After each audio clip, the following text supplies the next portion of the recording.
Toi celle des 9 ondines de lumière, qui connaît tous les secrets de Mérinequière. Oyez, oyez, fait au sujet de Mérinequiel, du royaume qui veille sur les océans, et puissiez-vous ouïr la geste des chevaucheurs du vent. Bienvenue pour ce 5e épisode, intitulé Le complot du comte Andret. Nous sommes ici à un moment où le serpent des nuées poursuit ses intrigues dans le but de s'emparer de la clé céleste. Pour cela, il a, ainsi que nous l'avons vu lors de l'épisode précédent, dépêché un ange noir, Libaniel, qui a survolé tout le continent depuis le plan astral ou le royaume des morts, et qui finalement a atterri, s'est matérialisé dans la cour d'une auberge au sein même de la citadelle des Lumangar.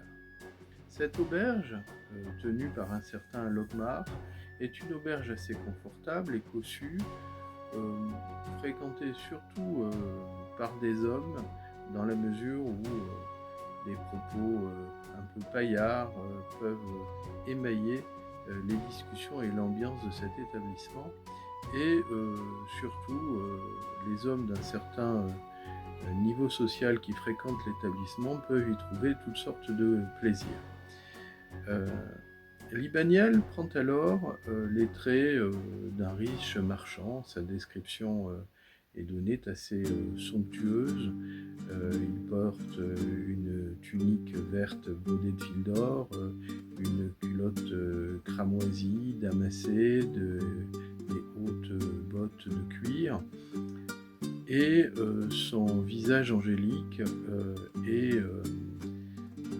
transparaît à travers cette enveloppe humaine conçue pour l'occasion. L'aubergiste porte secours à Libaniel, puisque alors qu'il s'est matérialisé sous forme humaine, un labrador a fondu sur l'ange qui est apparu et lui a entaillé le bras. En tout cas, entaillé le bras et fait saigner cette enveloppe mortelle que Libaniel a conçue pour l'occasion. Libaniel donc descend dans cette auberge à dessein, car il sait très bien qui y trouver. Et de fait, un autre personnage va apparaître au cours du 5e épisode. Il s'agit du comte Andret, qui figure dans le titre même de l'épisode. Alors, qui est ce comte ? Ce comte est un ami personnel du prince Meskener, donc l'aîné des 3 fils des Lumangar. C'est son grand fauconnier. Comme on le verra par la suite de la saga, c'est après les 3 fils des Lumangar celui qui a le plus de prétentions au trône. Andret est un homme d'une trentaine d'années, à peine plus âgé que Meskener, qui aime profiter de toutes sortes de plaisirs, en particulier de la compagnie de toutes sortes de femmes, ainsi que c'est décrit en tout cas dans ses pensées, puisqu'il s'attend à ce que Logmar, pourvoyeur de ses plaisirs, lui donne satisfaction, et il imagine tout type de beauté qui pourrait lui satisfaire. Et Logmar, manipulé, persuadé en tout cas par cet étranger, lui présente Andret. Et Andret se sent immédiatement fasciné par Libaniel, qui par sa voix sait le charmer, et une relation un peu ambiguë semble se nouer, à telle enseigne que l'aubergiste Logmar pense que finalement Andret a voulu varier ses plaisirs, ou peut-être préférer les hommes aux femmes, et de fait Andret suit Libaniel dans ses appartements, donc dans sa chambre de l'auberge. Et là, il se passe un phénomène particulier, singulier, magique d'une certaine façon, puisqu'il est dit, c'est ainsi que je l'ai formulé, que Libaniel attire le comte Andret en lui. Alors plus exactement, comme on le verra par la suite, Libaniel a exercé une véritable possession, au sens démoniaque du terme, du comte Andret. Libaniel a quitté sa forme humaine pour posséder le comte Andret. Le cadavre de cette enveloppe va être retrouvé le lendemain et on va évidemment poser des questions, même si la scène est peu développée, elle est évoquée.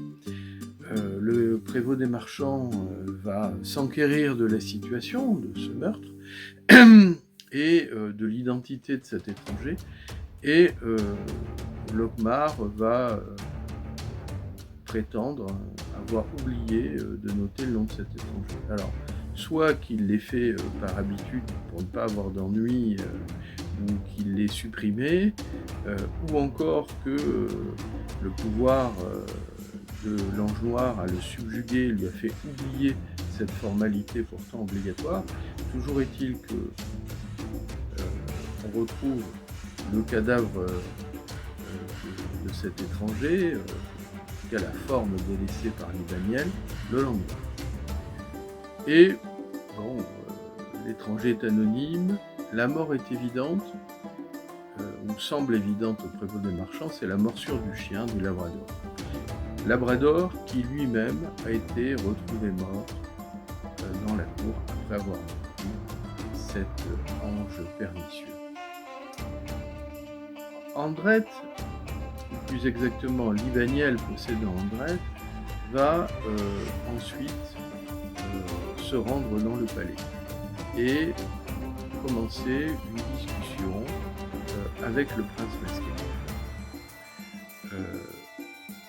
Andret va utiliser le même argument que l'ambassadeur des sorciers de l'Aube, Ordanès, avait utilisé lors de la controverse des mages, il y a 2 épisodes de cela, 3, c'est un deuxième épisode,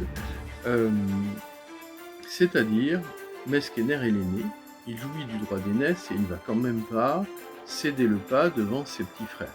Et de fait, ses 2 frères sont beaucoup plus jeunes que lui, puisque Eloël, certes un guerrier accompli, n'a que 18 ans, 10 ans de moins, et Ravengard, qu'on découvrira bientôt, n'en a que 14, alors que Mesquéner est âgé de 28 ans, approximativement le même âge que le prince Andret.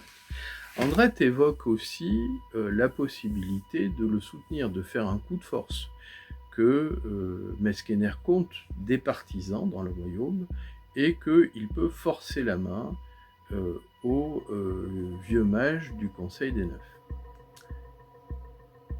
Mesquéner est tenté, évidemment. Alors il est tenté d'une part parce que ça peut être son caractère,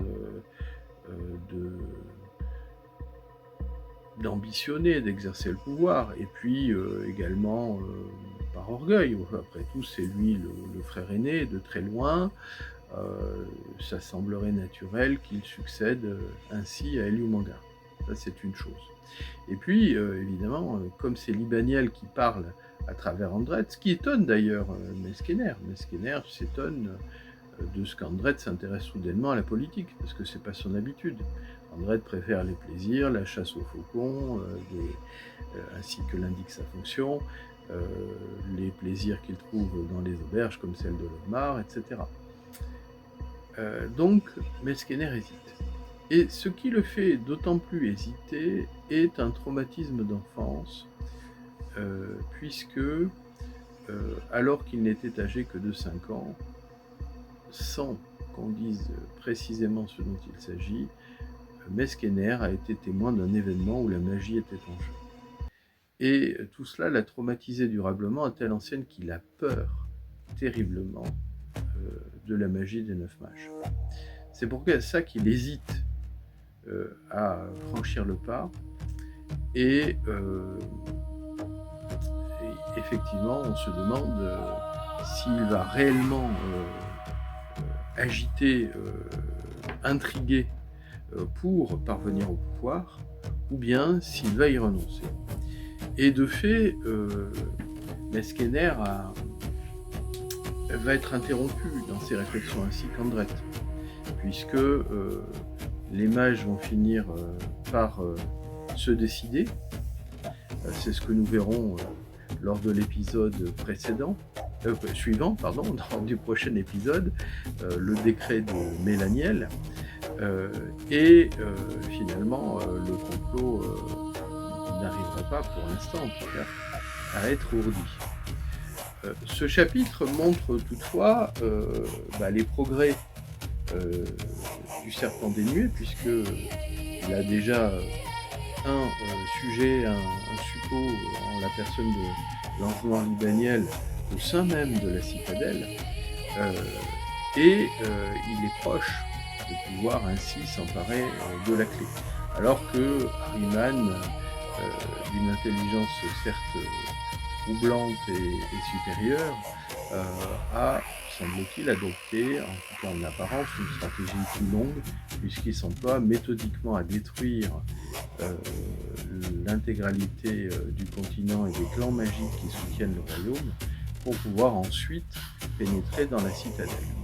Nous en sommes là donc de ce début de l'action de la saga des Chevaucheurs du Vent, où à présent on voit le serpent dénué qui est l'ennemi séculaire, puisque ça faisait des siècles qu'il souhaitait s'emparer de la clé et de la Ravière et du Mangar, alors même que le roi était toujours vivant.